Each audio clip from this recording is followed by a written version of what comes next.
इमरान खान साहब के ख़िलाफ़ 21वीं FIR थी।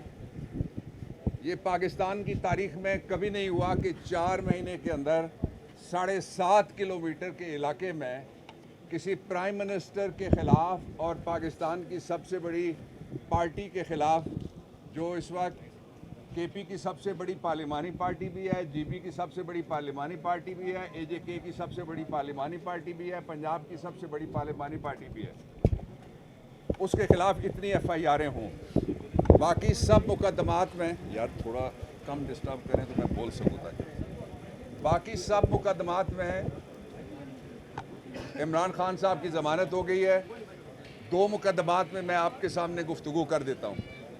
लेकिन उससे पहले मैं ये आपको बताना चाहता हूँ कि आज हमने फाजिल अदालत के सामने ये गुजारिश रखी है। मैं केस बना के लेके गया हुआ था।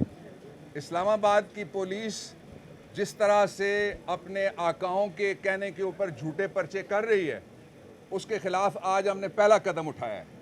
मैंने सेशन जज साहब को अपनी फ़ाइल में वो मुकदमा जो मैंने तैयार करके रखा हुआ है, वो मुकदमा ये है कि जिस वक्त ये कहा गया कि असद उमर रैली को लीड कर रहे थे इस्लामाबाद में, ही वॉज नॉट हियर, वो उसी वक्त जब वो कह रहे थे थाना अपारा की हदूद में है और ICT की हदूद में, असद उमर यहाँ नहीं थे और वो थे लाहौर में।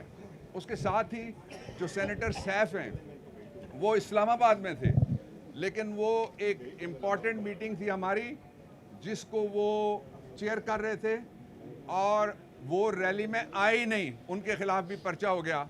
तो मैंने 3 दफ़ात हैं जिनके तहत जो किसी को कोई झूठे मुकदमे में फंसाएगा और पुलिस ख़ास तौर पे उसके ख़िलाफ़ कार्रवाई हो सकती है। और जज साहब ने मेरी इस्तदा पे इंस्ट्रक्शन दी है उनको कि आप अगर कोई शख्स मौजूद नहीं है तो उसको बेगुनाह करें, जो शरीक नहीं था रैली में उसको बेगुनाह करें, इसलिए कि इंसाफ जज साहब ने कहा कि आपसे शुरू होता है और अगर इंसाफ ना हुआ, पुलिस से में कोई इंसाफ की तवक्को नहीं है, अगर इंसाफ ना हुआ तो हम फिर अदालतों में उन लोगों को सज़ा दिलवाने के लिए आएंगे जो अवाम के पैसे से तनख्वाह लेते हैं लोगों को प्रोटेक्ट करने की, लेकिन लोगों को प्रोटेक्ट करने की बजाय उनको झूठे मुकदमात में फंसा के उनको अदालतों और कचहरियों के नारवा चक्कर लगवाते हैं। इसी तरह से हमारे जो अपोजिशन लीडर हैं डॉक्टर वसीम, इनके ख़िलाफ़ भी झूठी FIR दर्ज की गई, शहरयार अफरीदी के ख़िलाफ़ भी की गई, फ़याज़ुल हसन चौहान के ख़िलाफ़ भी की गई और मेरे अपने MNA के ख़िलाफ़ भी की गई, अब्बासी के ख़िलाफ़ भी। ये FIR इसकी सारी की सारी दफ़ात अट्रैक्ट ही नहीं होती। ऐसे ऐसे झूठ लिखे हुए मैं आपको बताता हूँ, 506(2) जिसमें लिखा हुआ है कि कोई शख्स अगर आग लगाएगा या उसकी धमकी देगा, जान से मारने की कोशिश करेगा और या इंटिमिडेट करेगा जान से मारने को, तो किसने किसको कहा कि मैं तुम्हें जान से मार दूंगा। दूसरी FIR जिस पे मैं आपको बताना चाहता हूँ वो है दहशतगर्दी की FIR। ये दुनिया का अजीब दहशतगर्द है जिसके लोग जब तकलीफ़ में होते हैं तो वो उनके दरमियान खड़ा होता है। कभी पेशावर में खड़ा होता है, कभी मुजफ्फरगढ़ में खड़ा होता है, कभी सिंध में खड़ा होता है। सैलाब वालों के लिए सिर्फ 2.5 पौने 3 घंटे बैठता है तो 5.5 अरब रुपए उसको मिलते हैं। उसके मुकाबले में इम्पोर्टेड वज़ीर-ए-आज़म बैठता है तो वो 11 लाख भी नहीं क्रॉस कर सकता। तो ये पूरी कौम की आवाज़ है जिसका नाम इमरान खान है। ये पूरी कौम की तहरीक है जो हकीकी आज़ादी की तहरीक है।